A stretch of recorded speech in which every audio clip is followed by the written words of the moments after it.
Vous allez maintenant découvrir l'histoire la plus puissante de la Bible, un voyage depuis le début jusqu'aux révélations finales de l'histoire. Dans chaque verset, des histoires de l'Ancien et du Nouveau Testament prennent vie devant vous, racontant la création, le péché, la rédemption et l'espoir. Préparez-vous pour un voyage qui changera votre perspective et votre vie. L'invitation est claire. Laissez la Bible éclairer votre chemin et implanter l'amour de Dieu dans votre cœur. Dieu était présent. Sans début ni fin, il est le Créateur éternel. D'une voix puissante, il ordonna que la lumière soit, et en un instant, les ténèbres furent remplacées par une lumière éblouissante qui remplit le firmament. Sous le doux commandement de Dieu, la terre s'est formée, entourée de vastes océans et de paysages verdoyants. Chaque aspect de la création est parfaitement parfait, mais Dieu a un plan plus vaste. Bientôt, Dieu vit de la tristesse dans les yeux d'Adam. L'homme n'a pas été créé pour être seul. Au milieu de son sommeil, Dieu prit une des côtes d'Adam et la façonna pour devenir Ève, sa compagne. Quand Adam s'est réveillé et a vu Ève, il a dit « Ceci est la chair de ma chair ». La joie de leur première rencontre était remplie d'émerveillement et de respect. Mais au milieu de cette perfection, le danger rôde. Les fruits de n'importe quel arbre du jardin? Ève répondit « Non, sauf le fruit de l'arbre de la connaissance du bien et du mal. Si nous en mangeons, nous mourrons. » Mais le serpent, plein de tromperie, dit « Tu ne mourras pas. Au contraire, tu seras comme Dieu. » La tentation murmura dans le cœur d'Ève, jusqu'à ce qu'elle prenne le fruit et le mange, l'offrant à Adam, qui l'accepta également sans hésitation. Un s'assombrit, le tonnerre gronda et Dieu vint. « Qu'est-ce que tu as fait ?» La question résonnait, pleine de douleur et de poids. Dans la peur, Adam a montré du doigt Ève et Ève a désigné le serpent comme la cause de leur erreur. Le jugement de Dieu est fort et clair. Maudit est le sol à cause de ce que vous avez fait. Dans la détresse, vous en mangerez pour toujours. Le serpent fut également condamné à ramper sur la terre et Ève fut condamnée à souffrir lors de l'accouchement. À un monde plein de douleurs et d'épreuves. À mesure qu'ils s'éloignaient, le jardin d'Éden disparut à leur vue et le premier coucher de soleil teinta le ciel de couleur sang. Leur histoire est devenue le début de la lutte et de l'espoir de toute l'humanité. Dans la vaste plaine à l'est d'Éden, Ève a donné naissance à 2 fils, Caïn et Abel. Dieu acceptait davantage l'offrande d'Abel. Dans sa colère, il s'approcha de son frère et lui dit « Viens à la ferme avec moi demain. » À l'aube, les frères se rendirent au champ, mais le cœur de Caïn cachait les ténèbres. « Pourquoi Dieu aime-t-il votre offrande et pas la mienne ?» demanda Caïn, plein de colère. En un instant, Caïn ramasse une pierre et frappe Abel, provoquant le premier meurtre de l'histoire de l'humanité. « Suis-je le gardien de mon frère ?» Mais Dieu, voyant tout, dit « Le sang de ton frère crie depuis le sol. » Sa sentence était lourde, devenir un vagabond et subir la honte. De la tragédie de son histoire, l'humanité a appris le lourd sens de la désobéissance et du sacrifice. La question de Dieu était pleine de peur et de remords. Mais le pardon ne faisait pas partie du jugement. « Le sang de ton frère me crie depuis le sol, » dit Dieu, plein de sérieux et de poids. « Le châtiment est venu. Tu seras maudit, banni de cette terre qui a reçu le sang de ton frère. » À ce moment-là, la vie de Caïn a changé pour toujours. La terre qui produisait autrefois des fruits abondants est devenue stérile. Caïn est devenu un vagabond, marqué par son péché, portant le fardeau d'être le premier meurtrier de l'histoire du monde. Destructeur de l'envie et de la colère gravée dans le cœur de l'humanité. Au fil du temps, le monde est devenu corrompu. Le mal s'est répandu sur la terre et Dieu a regardé avec tristesse. Il a décidé de mettre fin au mal par un seul acte puissant. Mais dans ces ténèbres, il y avait une personne qui se distinguait par sa justice, Noé. Hésitation, Noah obéit à l'ordre. Chaque coup de marteau devenait un verdict contre la corruption du monde. Ses voisins se moquaient de lui, leur rire plein de dérision. « Tu construis un bateau sur la terre ferme, Noah, tu es fou ?» Mais Noé répondit fermement « Le jugement arrive. » Travaux se sont poursuivis pendant de nombreuses années. Enfin, l'arc se termine. Prenez votre famille et 2 paires de chaque espèce d'animal, ordonna Dieu. Le déluge couvrira la terre. La tension monte à mesure que les animaux, apparemment guidés par une force invisible, entrent dans l'arche. Lorsque la porte fut fermée, un silence troublant enveloppa les environs. Mais bientôt, le ciel s'assombrit. La première goutte de pluie tomba, suivie d'une averse incessante. En courant vers l'arcade et en frappant désespérément aux portes. « Laissez-nous entrer !» Mais il était trop tard. L'eau monta rapidement, noyant les villes et les montagnes. À l'intérieur de l'arche, la famille de Noé écoute le son du jugement de Dieu. Leurs cœurs sont pleins de peur, mais aussi teintés d'espoir. « Mon Dieu, pourquoi nous ?»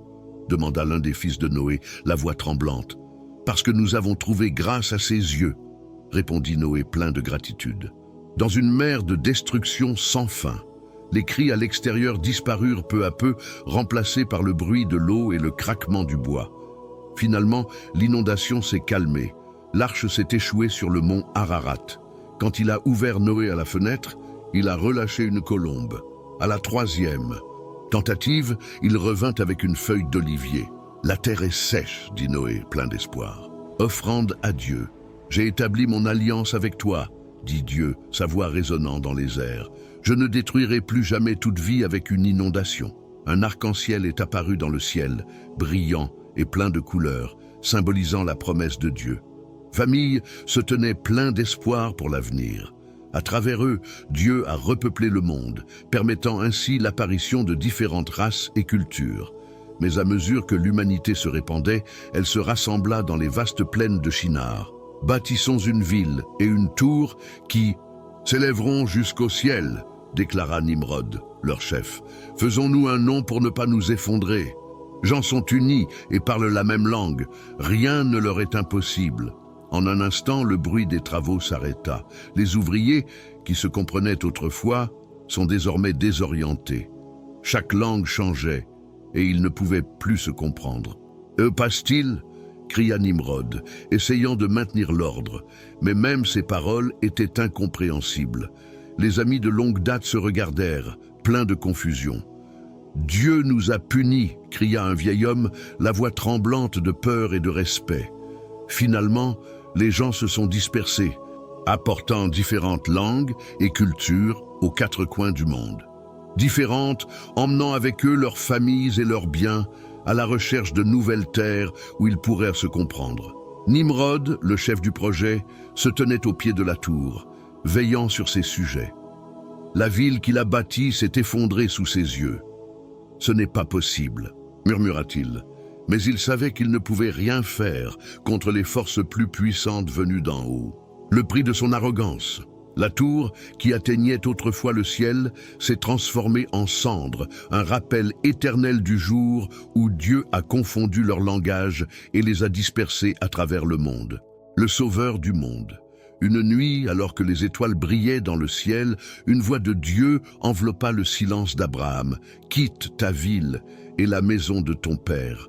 Va dans le pays que je te montrerai. » La voix n'est pas entendue par l'oreille, mais elle est plus claire que le tonnerre, et plus fort. « Je ferai de toi une grande nation. Je bénirai ceux qui te béniront, et je maudirai ceux qui te maudiront. Grâce à toi, toutes les nations de la terre seront bénies. » Sa femme, Sarai. « Nous partons, » dit-il d'une voix ferme. Sarai était choquée. « Où allons-nous » il a demandé. « Je ne sais pas, » répondit Abraham, mais ses yeux étaient pleins de détermination. « Le Seigneur nous guidera. » Lot et leurs biens, ils partirent vers un pays inconnu. Le désert les enveloppa, mais sous un ciel plein d'étoiles, Dieu parla encore. « À vos descendants, je donnerai cette terre. » Alors qu'Abraham contemplait les vastes plaines de Canaan, il sentit le poids de la promesse de Dieu, mais il savait que le chemin était semé d'épreuves. Les étoiles, si tu le peux, c'est le nombre de vos descendants. Mais à mesure que les années passaient, l'attente devenait lourde pour Sarai. En désespoir de cause, elle donna sa servante Agar à Abraham. De leur union est né Ismaël, qui est devenu le père des Arabes, homologue historique du peuple d'Israël. Marquait le début d'une grande nation, une race qui fournirait des rois, des prophètes et finalement le sauveur du monde. Une fille. Son deuxième fils, Joseph, a reçu un appel spécial de Dieu, ce qui a suscité la jalousie de ses frères. Pour cette raison, ils vendirent Joseph comme esclave en Égypte. Mais sous la direction de Dieu, Joseph se leva de l'esclavage et devint le bras droit du pharaon d'Égypte. Famine mortelle survint, les frères de Joseph se rendirent en Égypte à la recherche de nourriture, sans savoir qu'ils avaient affaire aux frères qu'ils avaient vendus. « Je m'appelle José, dit-il finalement, les yeux pleins de larmes. Vous m'avez vendu à l'Égypte, mais n'ayez pas peur, car Dieu m'a envoyé pour protéger vos vies.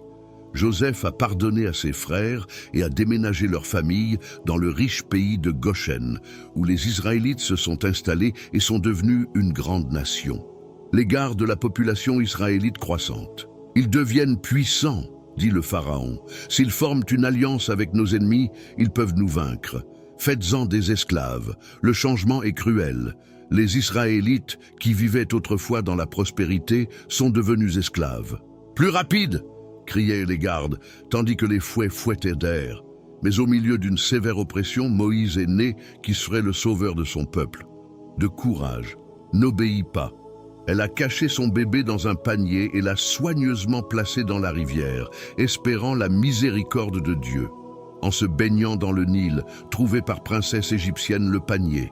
Un bébé hébreu, s'est-elle exclamée avec un mélange d'émerveillement et de pitié. Il prit l'enfant et le nomma Moïse parce qu'il était ressuscité de l'eau. Avant de tuer l'Égypte, craignant le châtiment, Moïse s'enfuit dans le désert, laissant derrière lui toutes les richesses et les privilèges de sa vie de prince. De douleur et d'espoir, Dieu a entendu leurs cris. Un jour, alors qu'il gardait des moutons dans le désert, Moïse vit un arbre qui prit feu mais ne brûla pas. Il s'approcha de l'arbre, émerveillé. Du feu, il entendit la voix de Dieu. « Moïse, Moïse !» Il a répondu « Me voici, souffrance de mon peuple en Égypte. Je t'enverrai vers Pharaon pour faire sortir mon peuple, a dit Dieu. » Tremblant de peur, Moïse demanda « Qui suis-je pour affronter Pharaon ?» Mais Dieu a assuré « Je t'accompagnerai, vous conduirez mon peuple vers la terre promise, une terre de lait et de miel. » Malgré ses doutes, Moïse obéit au commandement de Dieu et retourna en Égypte. Pharaon, les fléaux commencèrent. L'eau du Nil se transforma en sang, provoquant une odeur âcre et la mort des poissons. Peste après peste, grenouilles, mouches, poux, fit des ravages dans toute l'Égypte. À chaque fléau, le Pharaon demande de l'aide, mais chaque fois que le fléau s'arrête, son cœur se durcit à nouveau. « Va-t'en » cria-t-il, la voix brisée par l'angoisse. Cette nuit-là, les Israélites quittèrent l'Égypte, emportant avec eux leur foi en Dieu et le leadership de Moïse. Armés, poursuivez-les. Au bord de la mer Rouge, les Israélites se sont retrouvés dans une issue apparemment désespérée. Remplis de peur, ils crièrent « Nous avez-vous amenés ici pour mourir ?» Mais Moïse a dit « Faites confiance au Seigneur », créant un chemin sec au milieu de l'eau. Les Israélites continuèrent leur marche, les yeux pleins d'émerveillement, alors qu'ils traversaient le fond de la mer. Mais lorsque l'armée égyptienne essaya de les poursuivre, Moïse retira sa main et l'eau revint, couvrant les poursuivants. Finalement, les Israélites étaient libres. Ils ont célébré avec des chants et des danses, en chantant « Le Seigneur est ma force et mon salut ». Moïse a de nouveau prié Dieu, et ils ont vu l'eau jaillir du rocher et la manne, le pain du ciel, recouvrir la terre chaque matin. Au mont Sinaï, Dieu a donné sa loi. « Je suis l'Éternel, votre Dieu. Vous n'aurez pas d'autre Dieu que moi. » Tremblant, le peuple accepta l'alliance. La foi est rapidement ébranlée. Pendant que Moïse était sur la montagne, ils fabriquèrent un veau d'or et crièrent « Ce sont tes dieux, Israël !» Dieu était en colère, mais Moïse a supplié « Pardonne leurs péchés, Seigneur, sinon efface-moi du livre que tu as écrit. » Dans la miséricorde de Dieu, il leur a pardonné et leur voyage a continué. Josué, le peuple se prépara à conquérir le pays. « Livrez Jéricho entre vos mains, dit l'Éternel à Josué. Entourez la ville de tous vos guerriers, une fois par jour pendant 6 jours. Le 7e jour, faites 7 fois le tour de la ville et laissez les prêtres sonner des trompettes. » Chaque jour, la tension était palpable, alors que les Israélites marchaient silencieusement, leurs pas résonnant contre les murs solides de Jéricho. D'en haut, les habitants de Jéricho regardaient, riaient et lançaient des insultes, ne sachant pas ce qui allait se passer. La ville, en un instant, le mur s'est effondré comme s'il était secoué par une force puissante. Avec de grands cris de victoire, les Israélites occupèrent la ville, accomplissant le commandement de Dieu de ne rien laisser derrière eux. Leur succès est une preuve claire de la puissance du Seigneur qui accomplit ses promesses. Nuit, Josué éleva la voix vers le ciel. « Soleil, arrête-toi à Gabaon. Lune, reste dans la vallée d'Ayalon. » Et dans un miracle incroyable, le soleil s'est arrêté et la lune s'est arrêtée, donnant aux Israélites suffisamment de temps pour finalement vaincre leurs ennemis. Il n'y a jamais eu un jour comme celui-ci dans l'histoire, un jour où Dieu a entendu la voix d'un homme pour son peuple. « Brûlez la ville !» ordonna Josué, s'assurant que Hazor ne serait plus jamais une menace. Finalement, après de nombreuses années de guerre, la terre connut le repos. Josué, désormais vieux mais toujours fort, rassembla le peuple à Sichem. « Choisissez maintenant qui vous allez servir, a-t-il dit, la voix pleine de puissance et d'enthousiasme. Mais quant à moi et à ma maison, nous servirons le Seigneur. » Et conquit la terre promise. Mais après son décès, Israël a été confronté à une nouvelle réalité. Avec la perte de leur chef, le pays est tombé dans un cycle répété de prospérité et d'apostasie. À cette époque, il n'y avait pas de roi en Israël, selon le récit. Chacun fait ce qu'il entend. Des années, les gens ont oublié. Les Israélites obéirent au commandement de Dieu et se tournèrent vers les idoles de leurs voisins. En colère, Dieu a fortifié les nations voisines pour les opprimer. En désespoir de cause, Israël a crié « Aide-nous, Seigneur !» Dans sa miséricorde, Dieu a envoyé des juges pour les sauver des ennuis. Mais le cycle de rébellion et de retour à Dieu continue jusqu'à ce que le peuple exige qu'un roi le gouverne. La guerre. À leur demande, Dieu leur a donné ce qu'ils voulaient. Saül fut le premier roi, choisi pour son courage et sa beauté. Au début, il dirigeait bien Israël, mais l'arrogance et la désobéissance ont assombri son leadership. Un jour, il offrit un sacrifice que seul Samuel était censé faire. « Vous avez agi sans réfléchir », a déclaré Samuel. « Votre royaume ne durera pas longtemps. Le Seigneur a choisi un homme selon son cœur. » L'anxiété et la colère, tourmentés par un mauvais esprit. Au milieu de ses souffrances, David, avec sa musique, apporta la paix au roi. Mais la véritable renommée de David est venue lorsqu'il a vaincu le géant philistin Goliath. Qui est ce Philistin incirconcis qui blasphème l'armée du Dieu vivant? David a crié. Avec une fronde et une pierre, il abattit Goliath et utilisa l'épée du géant pour lui couper la tête. Contre les Philistins, David, fils de Jessé, fut reconnu comme roi d'Israël. Il unifia les tribus et conquit Jérusalem, dont il fit la capitale du royaume. David est devenu un roi courageux et juste, mais il n'était pas parfait. « Amenez-le-moi » ordonna-t-il. Leur péché causa la mort d'Uri. Le prophète Nathan le confronta. « Tuez cette personne !» Le cœur brisé, David s'écria « J'ai péché contre le Seigneur ».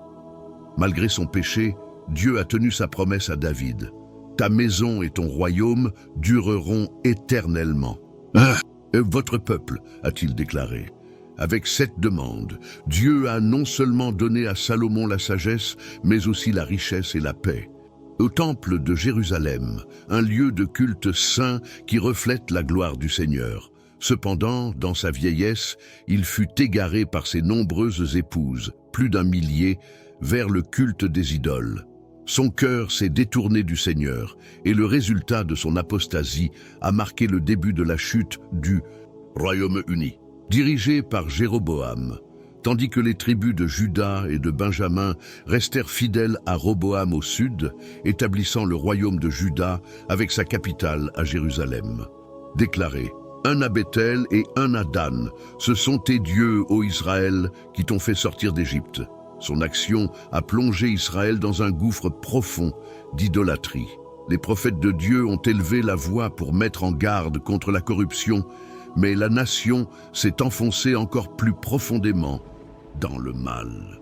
L'idolâtrie s'est enracinée dans le cœur d'Israël et le peuple s'est détourné du Seigneur. Déclara Élie à Achab, et juste comme ça, les cieux se sont fermés, provoquant une sécheresse dans tout le pays. Devant une grande foule, Élie a prié, « Seigneur Dieu d'Abraham, d'Isaac et de Jacob, fais savoir maintenant que tu es le Dieu d'Israël. » Le feu descendit du ciel, dévorant l'offrande, le bois, la pierre et même l'eau environnante. Dans la peur et la joie, les gens criaient « Le Seigneur, il est Dieu !» Avertissement et les miracles, Israël a continué à se détourner de Dieu. Finalement, le Seigneur envoya l'Assyrie, un empire puissant et cruel, pour juger le royaume du Nord. Le prophète Isaïe a prévenu « L'Assyrie est le bâton de la colère de Dieu ». Malgré les avertissements, Israël est tombé. Leurs villes furent incendiées et leurs habitants capturés. Leurs cris résonnèrent dans les airs. « Israël qui a oublié votre Dieu fait maintenant face à son jugement », a déclaré un vieil homme alors qu'il était emmené en captivité. « Le Seigneur n'a pas oublié son peuple », murmurait-il, s'accrochant à la promesse de rédemption. De Dieu ne resta pas silencieuse. Finalement, la puissante Babylone, dirigée par le roi Nabuchodonosor, assiégea Jérusalem. La tension était insupportable et les gens criaient « Pourquoi n'avons-nous pas écouté Jérémie ?» Ordre de Nabuchodonosor, la ville fut incendiée, y compris le temple et le palais. Le peuple que Dieu avait autrefois béni fut emmené en captivité, et le pays qu'ils appelaient « Cette maison » a été laissé en cendres. Sédécias, dans sa dernière tentative de fuite, fut capturé et amené devant le roi de Babylone.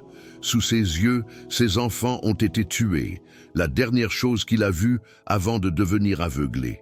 Liés et humiliés, lui et les Juifs restants furent emmenés dans un long voyage jusqu'à Babylone. « Dieu nous a abandonnés !» criait-il plein de désespoir. Il continue de raisonner. « Mes projets pour vous sont pour votre bien », a déclaré le Seigneur par l'intermédiaire de Jérémie. « Je te ramènerai sur cette terre après 70 ans d'exil. » Historique. Le Seigneur m'a donné tous les royaumes de la terre, déclara-t-il dans un commandement surprenant. Et il m'a chargé de lui construire un temple à Jérusalem. Quiconque appartient à son peuple monte et rebâtit la maison de l'Éternel, redonnant un nouvel espoir aux Juifs. Zorobabel, un descendant de David, est devenu le chef du retour. Le Seigneur a ouvert la porte, a-t-il déclaré. Revenons et reconstruisons le temple. Malgré les difficultés, le long voyage des Juifs vers Jérusalem commença. La ville en ruine. C'est la ville de notre Dieu, murmurait-il, les larmes aux yeux. Mais Zorobabel, plein de détermination, rassembla le peuple. Commençons par l'autel. Adorons le Seigneur. Ils commencèrent la construction avec beaucoup d'enthousiasme, mais furent bientôt confrontés au ridicule et aux menaces de leurs ennemis. Que font ces Juifs faibles? Ils se sont moqués. Jérusalem furent achevés. La victoire a été célébrée par une dédicace solennelle et historique. La nation entière renouvela son alliance avec Dieu, pleurant et se réjouissant de sa fidélité. Et profond silence. Durant la période intertestamentaire, les cieux, autrefois remplis de la parole de Dieu, sont restés silencieux. Israël a souffert de domination étrangère et de troubles internes. Alexandre le Grand est arrivé et a conquis le monde connu, y compris la Judée. Nous nous adapterons à leur culture, a-t-il déclaré. Mais son empire fut divisé après sa mort. Interdisèrent la foi juive et ordonnèrent de construire un autel à Zeus dans le temple. La colère des Juifs éclata. « C'est une abomination !» ont-ils crié, avant de tuer un envoyé grec qui tentait de le forcer à sacrifier aux idoles. La rébellion éclata et ses fils, les Maccabées, menèrent un mouvement de guérilla. Guerre, Judas Maccabée, connu sous le nom de l'épée, a apporté la victoire contre toute attente. Battons-nous pour notre liberté et notre foi, a-t-il déclaré. Le territoire fait désormais partie de l'Empire romain.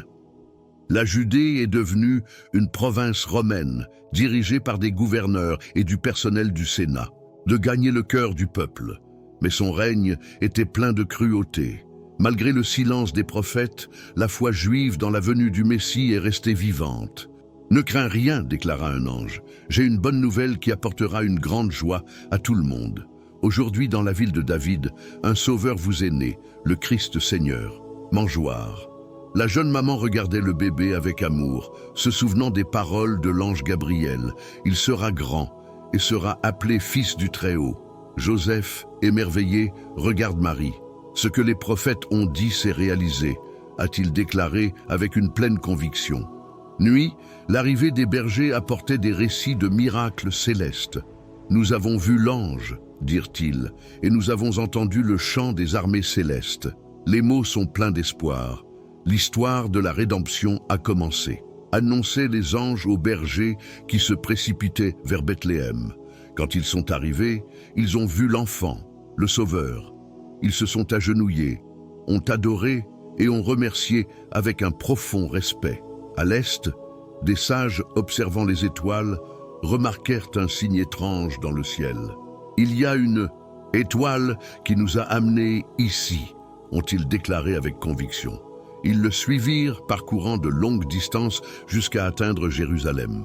À l'idée qu'il pourrait y avoir un nouveau roi, il consulta les prêtres et les scribes qui répondirent « À Bethléem de Judée, car il est écrit par le prophète « Et toi, Bethléem, pays de Juda, tu n'es pas méprisé parmi les chefs de Juda, car de toi, un chef viendra qui régnera sur mon peuple, Israël. » Offrande, de l'or, de l'encens et de la myrrhe, cadeau digne d'un roi. « Nous avons vu le roi, dirent-ils d'une voix pleine de dévotion. » Rendit compte qu'il avait été trompé, il se mit très en colère. Il a ordonné le massacre, tuer tous les garçons de 2 ans et moins à Bethléem et dans les environs.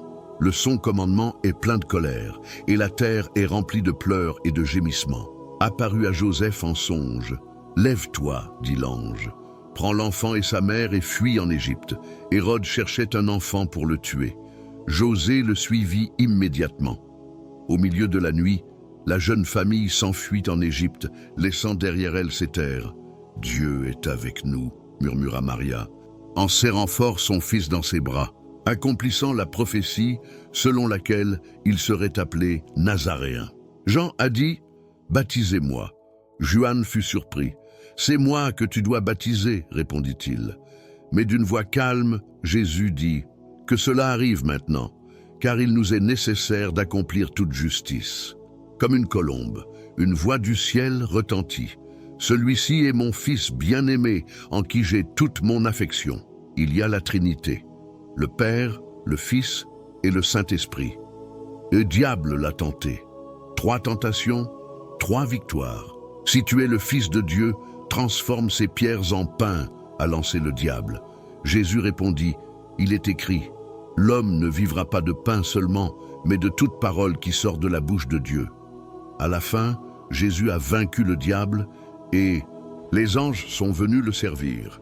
Guidèrent leur filet et le rejoignirent, et rendu la vue aux aveugles. « Dieu est avec nous, dit-il en l'appelant Emmanuel. » Moutarde, bien qu'il soit le plus petit, lorsqu'il grandit, il devient un grand arbre où les oiseaux nichent dans ses branches. Répondit, le Fils de l'homme est le maître du sabbat.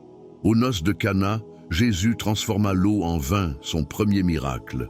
Sur la montagne, il récite les béatitudes, ce qui apporte une nouvelle perspective sur la foi. Femmes se rendirent au tombeau pour se souvenir de Jésus. Ils apportèrent des parfums pour honorer son corps. Mais quand ils arrivèrent, ils virent que la grosse pierre qui recouvrait l'entrée du tombeau avait déjà été roulée. Le tombeau était vide. « N'ayez pas peur, dit-il. Je sais que vous cherchez Jésus qui a été crucifié. Il n'est plus là. Il est vivant comme il l'a dit. Venez voir l'endroit où il repose. » Remplis d'émerveillement et de joie, ils se dépêchèrent de revenir annoncer la nouvelle aux disciples.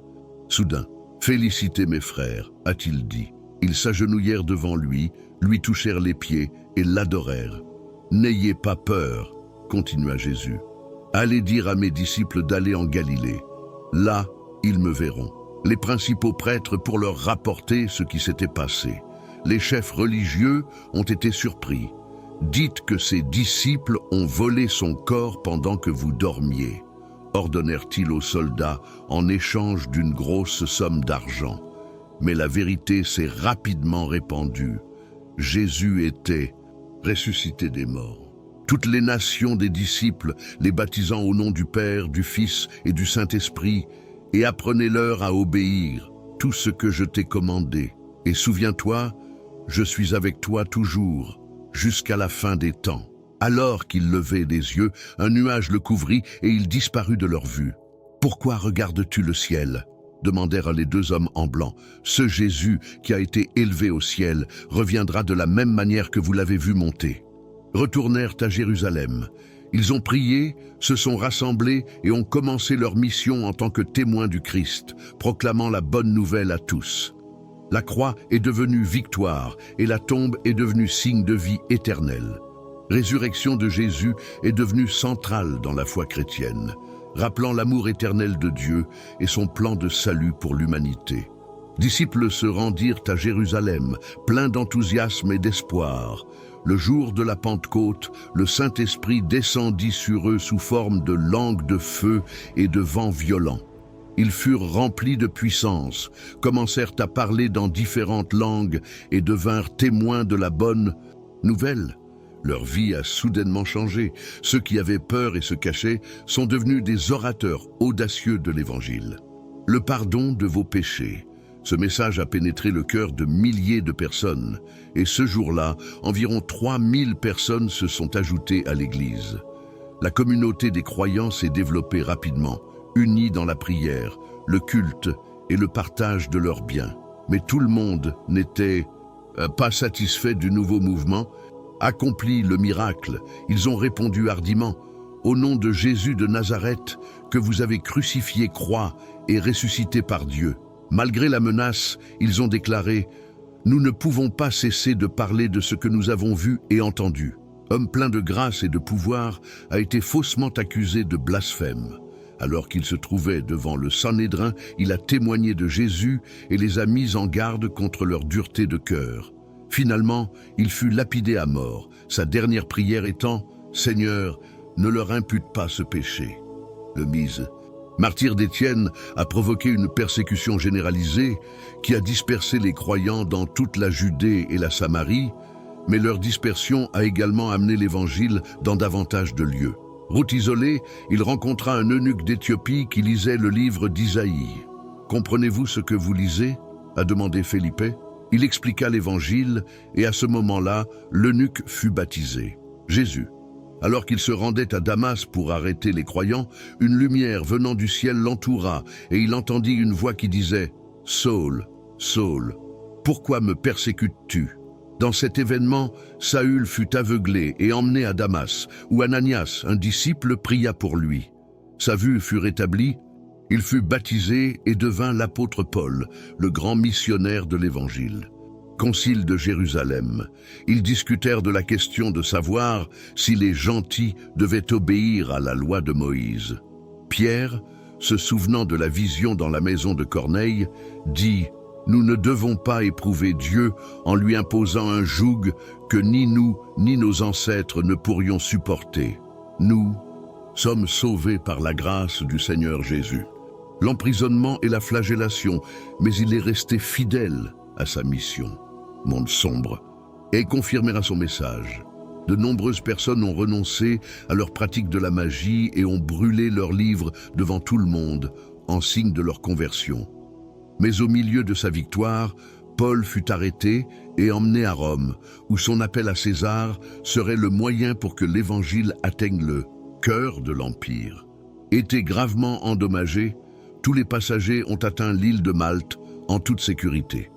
Là, alors qu'il allumait un feu, Pablo fut mordu par un serpent venimeux. Les insulaires pensaient qu'il allait mourir, mais après avoir jeté le serpent dans le feu et avoir continué comme si de rien n'était, ils ont dit « C'est un dieu ». Pablo guérit les malades de l'île, y compris le père de son chef, et leur envoya tout ce dont ils avaient besoin avant leur départ pour Rome. « Veux tout faire par le Christ qui me fortifie », écrit-il aux Philippiens, montrant sa foi inébranlable même dans les chaînes. Ces lettres, pleines de sagesse et d'espérance, sont devenues le fondement de la théologie chrétienne jusqu'à nos jours. Et Jean continuait à prêcher. Pierre, par vision divine, fut guidé vers Corneille, un officier de l'armée païenne. « Maintenant, je comprends que Dieu n'est pas partial », a-t-il déclaré, ouvrant l'évangile à tous, quelle que soit leur race ou leur statut. Jean, exilé sur l'île de Patmos, reçut une vision puissante contenue dans le livre de l'Apocalypse. Ces symboles et prophéties donnaient de l'espoir aux croyants persécutés, leur rappelant que la victoire finale était en Christ. Brûle, l'empereur Néron, connu pour sa cruauté, a désigné les chrétiens comme coupables, ce qui a entraîné une persécution généralisée. Les croyants étaient crucifiés, brûlés vifs et obligés d'éclairer les rues de la ville. Malgré la brutalité, ils sont restés fermes dans leur foi, chantant les louanges de leur Dieu même face à la mort. Justice m'attend. En 67 après JC, Paul fut décapité, laissant le monde comme l'un des plus grands défenseurs de la foi. Les croyants se sont rassemblés dans les maisons et les catacombes pour adorer le Seigneur et se fortifier les uns les autres. « Aimez-vous les uns les autres, car l'amour vient de Dieu », encourageait Jean dans ses lettres, un message qui est devenu central dans la foi chrétienne. Jérusalem, en 70 après JC, accompagné de la destruction du temple, a souligné que le véritable culte était désormais centré sur le Christ et non sur un lieu physique. Les chrétiens qui ont écouté l'avertissement de Jésus ont fui et ont continué à répandre l'évangile dans différentes parties du monde. Jésus comme le serviteur souffrant. Luc, avec un récit compatissant et détaillé, met l'accent sur le Fils de l'homme, Jésus qui apporte miséricorde à tous. Et Jean, dans sa perspective céleste, décrit Jésus comme le Fils de Dieu qui apporte la vie éternelle. Est resté et a continué à croître, répandant l'Évangile à travers le monde. L'histoire de l'Église primitive est une histoire de foi, d'épreuves et de triomphes qui continue d'inspirer aujourd'hui. Mission, sa personnalité et sa divinité. Matthieu, le collecteur d'impôts devenu disciple, présente Jésus comme le roi promis des Juifs, rempli de passages de l'Ancien Testament qui relient sa vie et son ministère aux prophéties. Marc, dans son style concis mais vivant, dépeint Jésus comme le serviteur souffrant qui remplit sa mission par des actes plutôt que par des paroles. Luc, médecin et auteur d'une histoire minutieuse, a souligné la personnalité parfaite de Jésus, le montrant comme le Fils de l'homme, plein de miséricorde et du Saint-Esprit. Le premier siècle se concentre sur la divinité de Jésus, témoignant du fait qu'il est vrai Dieu et vrai homme. Au début, Jean a dit « Au commencement était la parole, et la parole était avec Dieu, et la parole était Dieu. » Il a choisi 7 miracles et 7 déclarations « Je suis » pour prouver la divinité du Christ, chacun se déclarant le sauveur de l'humanité. Message de Jésus s'est répandu depuis les rues de Judée jusqu'aux frontières du monde. L'histoire des disciples et de leurs sacrifices a inspiré les croyants de tous âges. Il n'y a pas de conclusion, disent les érudits à propos de ce livre, parce que l'histoire de l'Église continue.